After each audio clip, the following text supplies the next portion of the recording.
There is one sound that can change the direction of an entire life. And on that Thanksgiving afternoon, it was nothing more than 3 quiet knocks on my front door.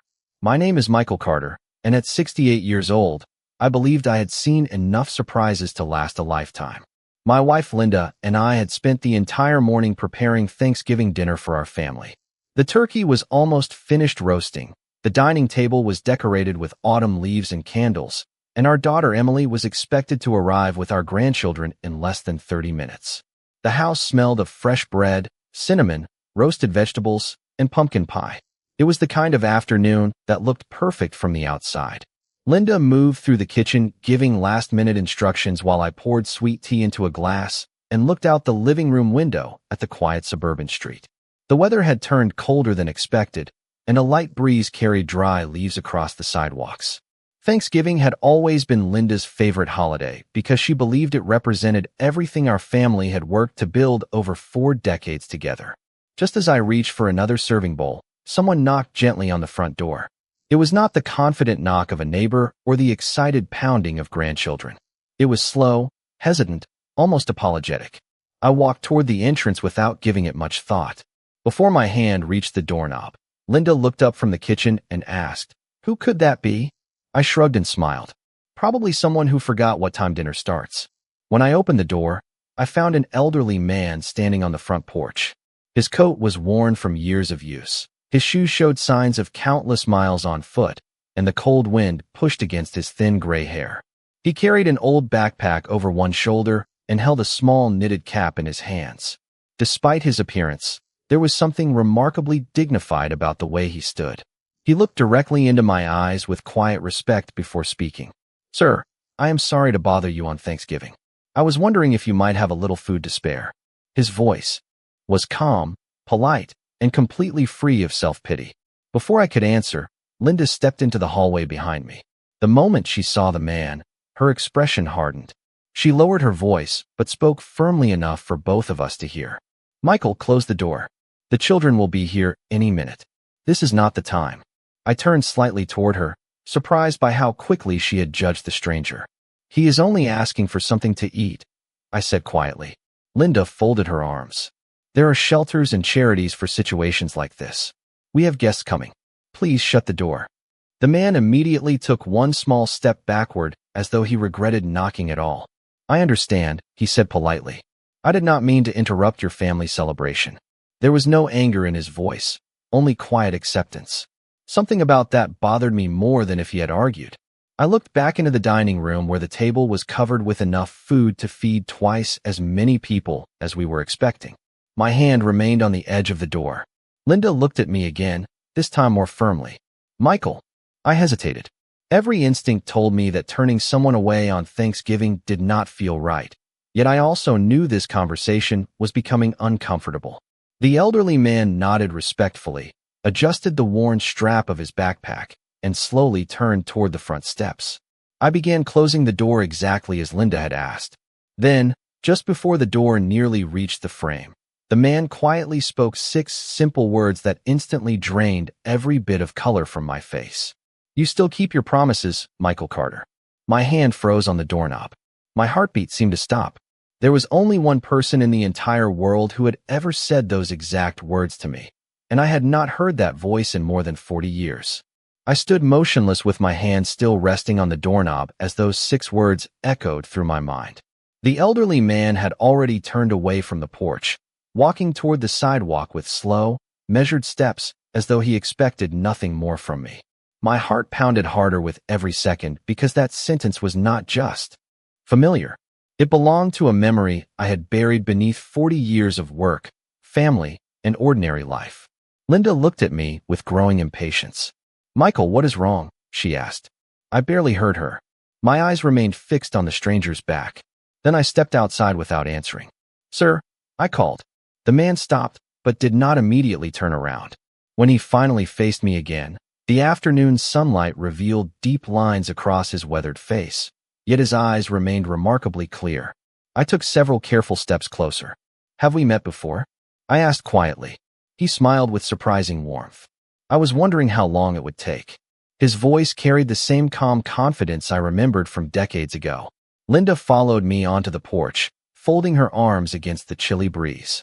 "Michael, who is this man?" she asked. I shook my head slowly. "I do not know yet." The stranger removed his knitted cap respectfully. "My name is Samuel Hayes," he said. The moment he spoke his name, memories flooded back with astonishing clarity.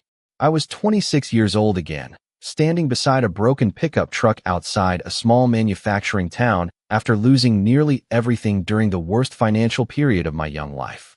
My wallet had been stolen. I had no family nearby, almost no money, and nowhere to stay. I remembered sitting alone outside a closed diner wondering how I would survive the next day. Then a stranger had walked over carrying 2 cups of coffee and a paper bag filled with sandwiches. He had sat beside me without asking questions and simply said, "Everyone needs someone to believe in them before they can believe in themselves." That man had been Samuel Hayes. He had introduced me to the owner of a local woodworking company who needed reliable employees. He had even offered me a small room in his own modest house until I received my first paycheck. Without Samuel, I never would have found the opportunity that eventually led to the business career that allowed me to build the life Linda and I shared. "Samuel," I whispered, almost unable to believe the name. "I searched for you after I moved away." He nodded gently. "I know." My confusion deepened. "How could you know that?" Samuel smiled again. "Because Robert Collins called me every Christmas for almost 10 years. He always told me how you were doing. He said you had become the kind of man who never forgot where he started." I felt my throat tighten. Robert had been my first supervisor at that woodworking company. I had lost touch with him years earlier and never knew he had stayed connected with Samuel all that time. Linda looked from Samuel to me with growing uncertainty. "Michael," she asked softly, "who is he?" I turned toward her. "He is the reason I ever had a chance to build this family." Her expression changed immediately. She looked back at Samuel with surprise replacing suspicion. Samuel lowered his eyes modestly. "You give me too much credit," he said. "You built your own life. I simply opened one door." I looked toward the dining room window where the Thanksgiving table was waiting for our family. Then I looked back at the man standing alone on the cold front walk wearing a thin coat that could never be warm enough for late November. I remembered something he had told me on the day I moved into his spare room more than 40 years earlier. A person's greatest wealth is measured by the doors they leave open for others. Those words had guided my entire life. Yet somehow I had almost forgotten them in the space of a single afternoon. Emily's car pulled into the driveway just then, followed by another vehicle carrying our grandchildren.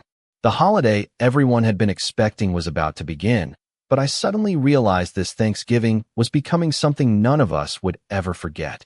Emily climbed out of her car, carrying a homemade apple pie while her husband helped the grandchildren gather coats and small bags from the back seat. Their cheerful laughter filled the driveway, completely unaware that something extraordinary had unfolded only a few feet away. Samuel quietly stepped farther from the porch as though he wanted to disappear before anyone noticed him. That single movement told me more about his character than any explanation ever could. Even after everything life had taken from him, he still refused to become an inconvenience to someone else. I walked toward him without hesitation. "Samuel," I said, "please do not leave." He looked at me with gentle eyes that carried both gratitude and hesitation. "Michael, your family is here," he replied. "This is your Thanksgiving. I only hoped to find enough food to get through the evening. I never imagined I would find you." I smiled softly. Neither did I. Linda remained standing near the front door, watching us in complete silence. Her expression no longer carried the certainty it had only minutes earlier. Emily noticed the unusual scene and approached carefully. "Dad, is everything all right?" she asked. I looked at my daughter before answering. "Emily, I want you to meet someone very important. This is Samuel Hayes. If it had not been for him more than 40 years ago, I would never have had the opportunity to build the life we all share today." Emily immediately stepped forward and offered her hand with genuine warmth. "It is an honor to meet you, Mr. Hayes," she said sincerely. Samuel accepted the handshake with quiet humility. "The honor belongs to your father," he answered. "He did all the hard work." One of my grandsons looked curiously at Samuel's old backpack before asking in the innocent way only children can, "Grandpa, is he your friend?" I smiled. "He has been my friend much longer than you have been alive." The little boy grinned. "Then he should eat Thanksgiving with us." His simple answer seemed to remove every complicated thought from the moment. Children often recognize kindness before adults remember how. Samuel quickly shook his head. That is very generous, but I cannot invite myself into your family celebration. I answered before anyone else could speak. You are not inviting yourself. I am inviting you. Linda looked toward me. I could see she was struggling with emotions she had not expected to face that afternoon. She quietly asked, Michael, are you certain? I met her eyes calmly. I have never been more certain of anything. She glanced at Samuel again, taking in his worn coat, tired shoes, and polite posture. Then she looked through the open doorway toward the dining table covered with enough food for everyone. After several long seconds, she slowly nodded. Please come inside, she said softly. Samuel hesitated. Mrs. Carter, I do not want anyone to feel uncomfortable because of me. Linda lowered her eyes briefly before answering. The uncomfortable part was when I almost forgot what Thanksgiving is supposed to mean. Samuel gave her a grateful smile, but still seemed unsure. I reached out and lightly placed my hand on his shoulder. Years ago, you opened your home to a frightened young man who had nothing but hope. Today you are simply allowing me to return a small part of that kindness. For the first time since I had recognized him, I noticed tears beginning to gather in Samuel's eyes. He quietly whispered, I never expected to hear those words. Together we walked toward the front door while Emily held it open. The grandchildren welcomed Samuel with the same natural curiosity they offered every new guest. As he stepped into the warm house, the smell of roasted turkey and fresh bread filled the hallway. Samuel paused for a brief moment, closed his eyes, and smiled as though he had just entered a memory he thought was lost forever. None of us realized that before dinner ended, Samuel would reveal a truth about my past that even Linda and Emily had never heard, and it would change the way my family understood our entire life together. The dining room grew unusually quiet after everyone took their seats. Emily served slices of turkey while the grandchildren happily passed bowls of mashed potatoes, stuffing, cranberry sauce, and green beans around the table. Samuel thanked everyone with sincere appreciation before accepting the smallest portion of food. I noticed he carefully waited until everyone else had been served before touching his plate, a habit that reflected the quiet dignity I remembered from years ago. Linda sat across from him, occasionally glancing in his direction with an expression that had softened considerably since he first appeared at our door. After a few minutes, Emily smiled and asked the question everyone had been wondering. Mr. Hayes, how did you and Dad first meet? Samuel looked toward me, silently asking whether I was comfortable with the story being told. I nodded.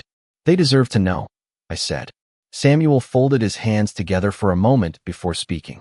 More than 40 years ago, your father believed his life had reached a dead end.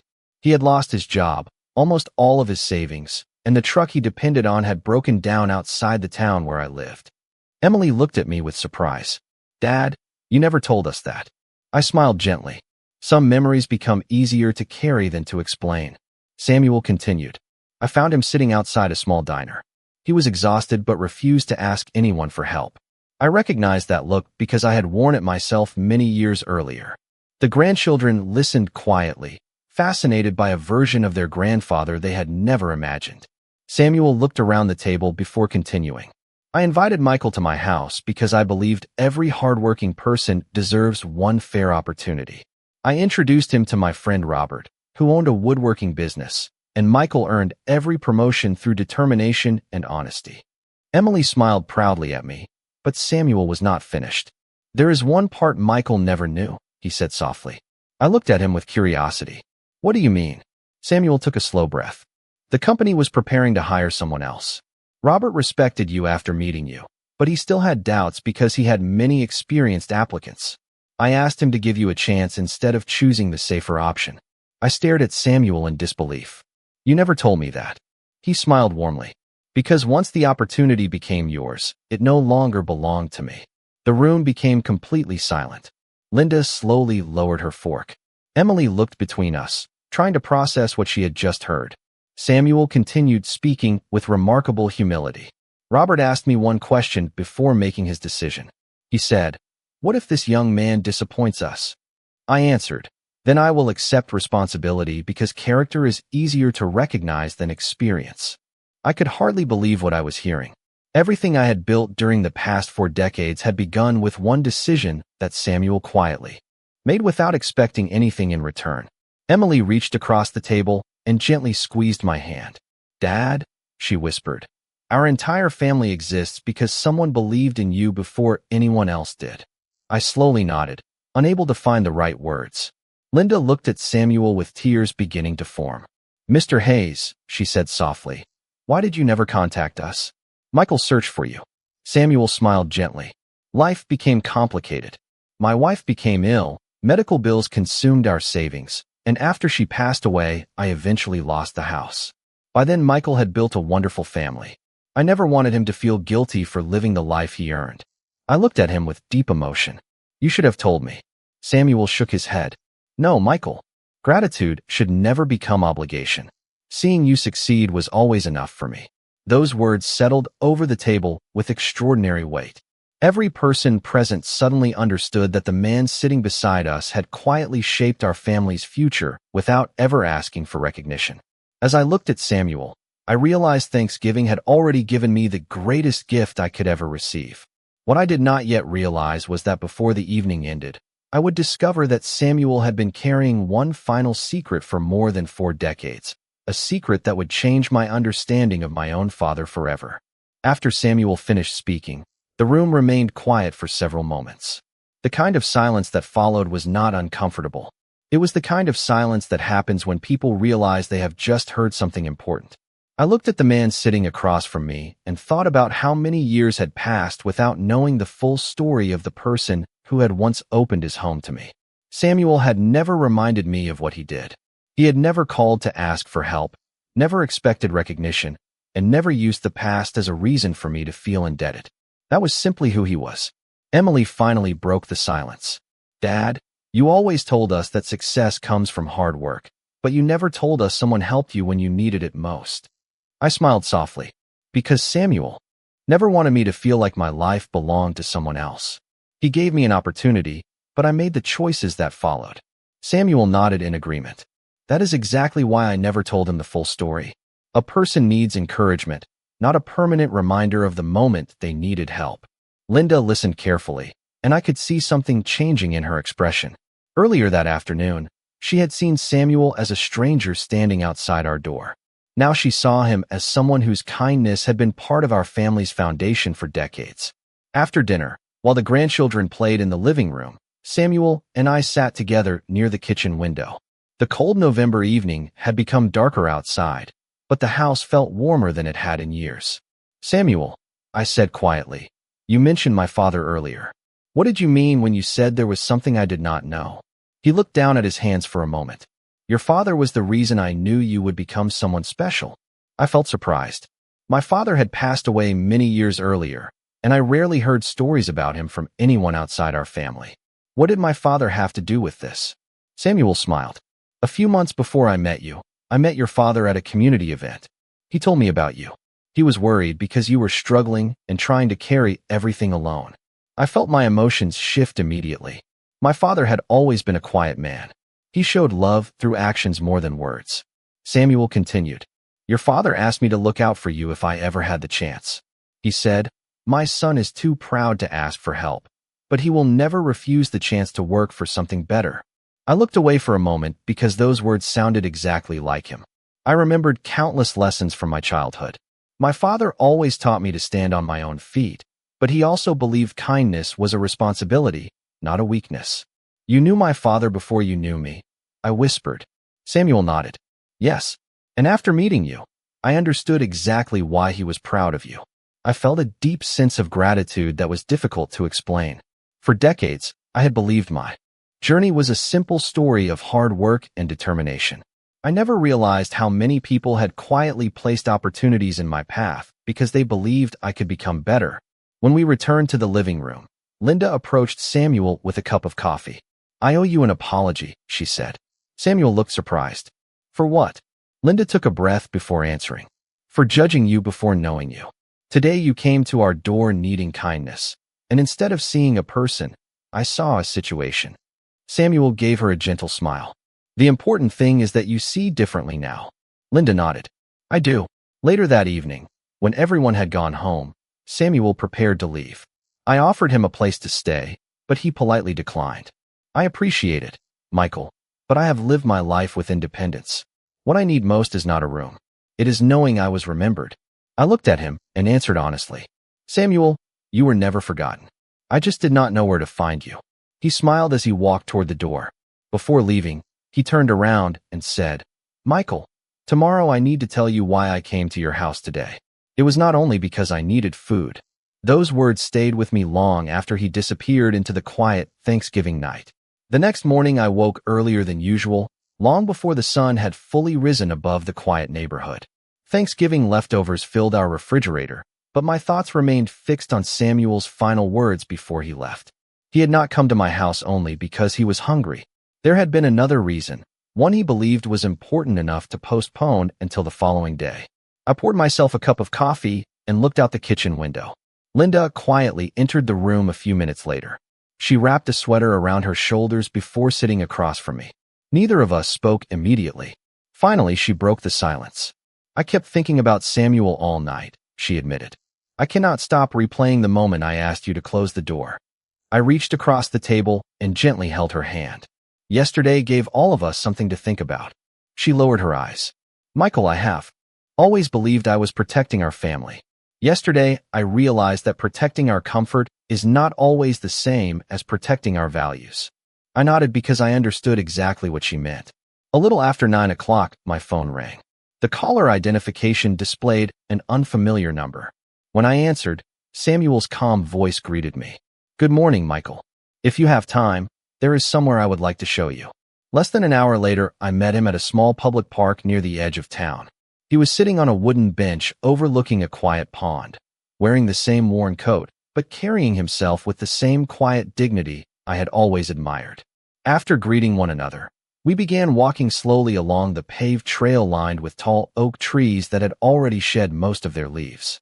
Samuel stopped beside a simple stone memorial dedicated to local veterans and community volunteers. This place was important to your father, he said. I looked around with curiosity. He volunteered here? Samuel smiled. Every Saturday morning for nearly 12 years. He never wanted recognition. He believed that helping people worked best when no one was keeping score. Hearing that filled me with quiet pride. Samuel continued walking until we reached another bench overlooking the water. He carefully removed a weathered envelope from his backpack. The paper had yellowed with age, but my name was written clearly across the front in handwriting I recognized immediately.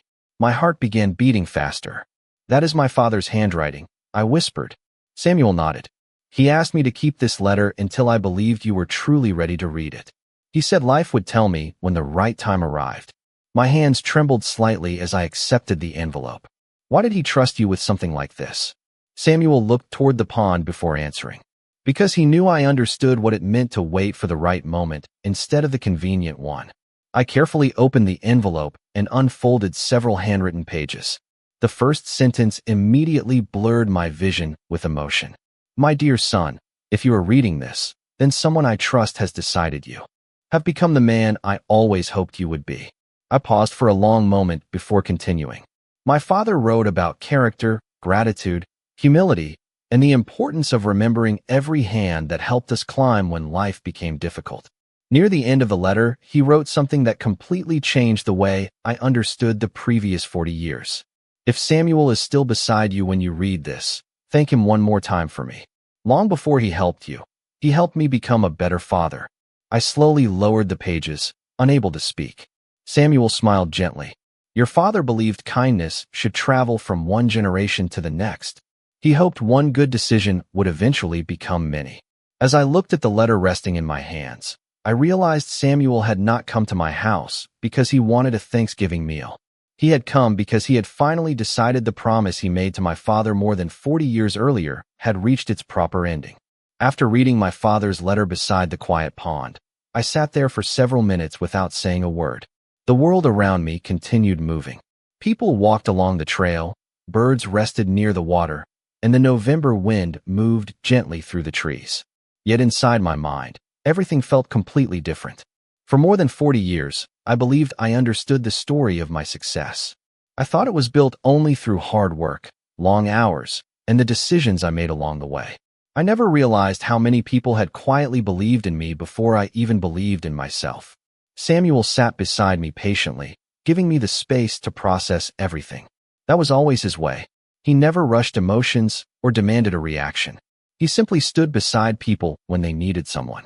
Finally, I looked at him and asked the question that had been sitting in my mind since I opened the letter. Samuel, why did you wait until now? He looked across the pond before answering. Because your father asked me to wait until you were ready to understand the difference between success and gratitude. I listened carefully. What does that mean? I asked. Samuel smiled softly. Your father knew you would become successful. He was never worried about that. What concerned him was whether success would make you forget the people who helped you along the way. His words stayed with me because they explained something I had always struggled to understand about my father. He was not a man who measured life by money or achievements. He measured it by character. Samuel continued. Your father once told me that people often remember the person who gave them the opportunity, but they sometimes forget the person who gave them hope before the opportunity existed. I looked down at the letter again. My father's handwriting suddenly felt like a conversation that had been waiting decades to happen. When I returned home that afternoon, Linda was sitting at the kitchen table looking through old family photographs. She immediately noticed the expression on my face. You found out more about your father, she said. I nodded and placed the letter carefully beside her. She read it silently while I watched her reaction change with every sentence. When she finished, she wiped a tear from her cheek. Michael, I spent years admiring everything you built, but I never knew the people who helped you become the person you are. I smiled gently. Neither did I. Linda looked at Samuel's name mentioned throughout the letter. I owe him more than an apology. I understood what she meant. That evening, we invited Samuel to return for dinner the following weekend. This time, it was not because he needed anything. It was because we wanted him there. During the days that followed, our family learned more about Samuel's life. He had once been married to a wonderful woman named Eleanor. They had no children, but they spent many years helping young people in their community. After Eleanor passed away, Samuel continued volunteering until health challenges and financial difficulties changed his circumstances. He never complained about what he lost. Instead, he focused on what he could still offer. Emily became especially close with him. She asked questions about his life, his work, and the lessons he had learned over the years. Samuel always answered with patience, reminding her that kindness was not about having everything. It was about sharing whatever you had. One evening, as I sat with Linda on our porch, she said something that surprised me. Michael, I think Samuel gave our family something more valuable than money or success. I looked at her. What did he give us? She smiled. A reminder of who we are supposed to be. I thought about the man who had once opened a door for me when I had nothing, and the man who had stood outside my door decades later asking only for a little kindness. The circle between those two moments felt impossible to ignore. But I still did not know that Samuel had one final request, and fulfilling it would become the most meaningful thing I had ever done for the person who once changed my life. The following Saturday evening, Samuel arrived at our home wearing the same old coat, although this time Linda greeted him at the front door before I even reached it. She smiled warmly and welcomed him inside as though he had been part of our family for years.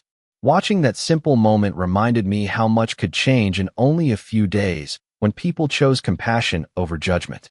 Emily had prepared dinner, the grandchildren had already set the table, and the atmosphere felt entirely different from the uneasy Thanksgiving afternoon when Samuel first appeared on our porch. During the meal, the conversation drifted naturally from old memories to future plans. Samuel laughed with the grandchildren as they asked him questions about growing up decades earlier, and he answered every one of them with patience and gentle humor. After dinner, when the children went outside to play in the backyard, Samuel asked if he could speak with Linda and me privately. We gathered in the living room, where the evening sunlight filtered softly through the windows. Samuel reached into his backpack and removed a small wooden box that had clearly been carefully protected for many years. He placed it on the coffee table between us. "This is why I wanted to see you again," he said quietly. I opened the lid and found dozens of old photographs, newspaper clippings, handwritten notes, and several faded letters tied together with a blue ribbon. At the bottom rested a worn leather notebook with my father's initials carefully pressed into the cover. My heart immediately tightened. Samuel gently touched the notebook before speaking. Your father and I spent many weekends volunteering together. We believed that if we ever had something worth teaching, we should write it down before time took the opportunity away. I carefully opened the notebook. Every page contained handwritten reflections about kindness, responsibility, gratitude, and the importance of helping strangers without expecting anything in return. There were also stories about ordinary people whose lives had quietly changed because someone had chosen compassion during a difficult moment. Linda slowly turned several pages while wiping tears from her eyes. Michael, she whispered, this is more than a journal. It is part of your family's history. Samuel nodded. Your father asked me to keep it safe until I believed someone would continue what we started. I looked at him with curiosity. Continue what? Samuel smiled with the same calm expression I had admired for decades. Every Thanksgiving, your father and I prepared meals for people who had nowhere else to go. We never organized a large charity. We simply found people who had been forgotten and shared a meal with them because everyone deserves dignity at least once during the holidays. I stared at him in surprise. My father had never mentioned any of this. Samuel continued. As we grew older, your father often worried that fewer people remembered how important simple acts of kindness could be. Before he passed away, he asked me to make one promise. If I ever believed his son had become the man he hoped for, I should invite him to continue that tradition. I closed the notebook carefully and looked toward Linda. She already knew what I was thinking. Without hesitation, she smiled and nodded. We should do it, she said softly. Emily had quietly entered the room just in time to hear those words. Do what? She asked. I handed her the notebook. As she read several pages, she smiled through tears before looking back at us. Our family can help, she said immediately. The grandchildren can help too. They should grow up understanding this. Samuel's eyes filled with emotion. Your father would be proud, he whispered. I realized then that Samuel's greatest gift had never been the job he helped me find or even the letter he protected for 40 years. His greatest gift was reminding us that gratitude is not complete until it becomes generosity for someone else. As the evening came to an end, we agreed that before another Thanksgiving arrived, our family would carry forward the quiet tradition my father and Samuel had begun many years earlier, never imagining that the first person whose life it would change would once again be our own. 1 year later, Thanksgiving arrived once again, but this time our family prepared for the holiday in a way none of us could have imagined before Samuel knocked on our front door. Long before the turkey went into the oven, Emily, the grandchildren, Linda, and I gathered in the community center where volunteers were arranging tables, warm meals, winter coats, blankets, and care packages for anyone who needed them. The notebook my father and Samuel had written together rested safely on one corner of the welcome table, open to a page that read, Kindness becomes a legacy only when someone chooses to continue it. Those words had quietly become our family's guiding principle. Samuel stood beside me greeting every guest with the same gentle smile he had carried throughout his life. Although he still lived simply, many people in the community now knew him by name. With the help of several local organizations and friends, he had moved into a comfortable senior apartment, received regular medical care, and returned to doing what he loved most, mentoring younger volunteers who wanted to make a difference. He never accepted praise without immediately sharing it with others. Whenever someone thanked him, he simply smiled and said, I only opened one door. Someone else walked through it. Linda had changed in ways that still amazed me. She became one of the most dedicated volunteers, personally welcoming every guest with warmth and respect. More than once I watched her sit beside complete strangers, listening to their stories without judgment. One elderly woman thanked her for treating everyone like family. Linda quietly replied, Someone once reminded me that kindness begins the moment we stop deciding who deserves it. Hearing those words filled me with quiet pride because they reflected lessons that had transformed all of us. Emily organized the children's activities while the grandchildren helped distribute homemade desserts and handwritten holiday cards they had created themselves.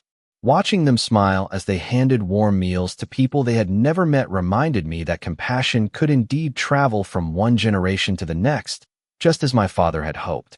Later that afternoon, after the last guest had been served, Samuel and I stepped outside for a few moments of fresh air. Snowflakes drifted gently through the cold November sky, covering the sidewalks with a thin blanket of white. Samuel looked toward the community center before speaking. Your father would have loved this. I smiled. None of it would have happened without you. He slowly shook his head. Michael, remember what I told you many years ago. No single person changes a life alone. Every act of kindness simply becomes part of someone else's story. I looked at the building behind us, where laughter still echoed through the windows, and realized he was right. The Thanksgiving that began with one hesitant knock had grown into something far greater than any of us expected. It had repaired forgotten friendships, healed old misunderstandings, reunited generations, and reminded an entire family that gratitude is measured not by what we receive, but by what we choose to give away. Before leaving, Samuel reached into his pocket and handed me the old knitted cap he had been holding the day we met again. Keep this, he said gently. Whenever you see it, remember that every closed door is also an opportunity to open another one. I accepted it with both hands, understanding that it represented far more than a simple piece of clothing. It represented the moment my family rediscovered the values we almost overlooked.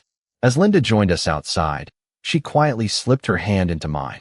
Together we watched families leave the community center, carrying full hearts, warm meals, and renewed hope. Looking back now, I often think about how easily I could have closed that front door without another thought. Had I done that, I would have missed seeing an old friend, honoring my father's final wish, and discovering that the greatest blessings often arrive dressed in the circumstances we least expect. Ever since that Thanksgiving, whenever someone knocks on our door, I remember Samuel's voice, my father's letter, and one simple truth that changed my life forever. The most meaningful opportunities rarely announce themselves with comfort. They usually arrive asking only for kindness.